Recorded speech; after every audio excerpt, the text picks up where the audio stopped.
喺古老嘅土地上，亞伯拉罕面對人生最艱難嘅考驗，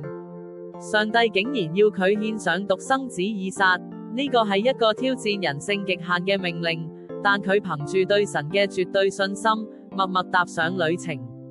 佢哋一齊行咗3日，以撒天真咁問爸爸：我哋有火同木柴，但獻祭嘅羊羔喺邊呢？亞伯拉罕望住個仔，心裏面一定好痛，但佢堅定咁回應：我個仔啊，上帝自己會為我哋預備燔祭嘅羊羔。呢份對神嘅信任真係令人動容。正當亞伯拉罕準備執行命令嘅一刻，上帝及時阻止咗佢。喺樹叢中，一隻公羊奇蹟咁出現，成為咗代替以撒嘅祭品。呢個地方從此被稱為耶和華以勒，意思就係喺耶和華嘅山上必有預備。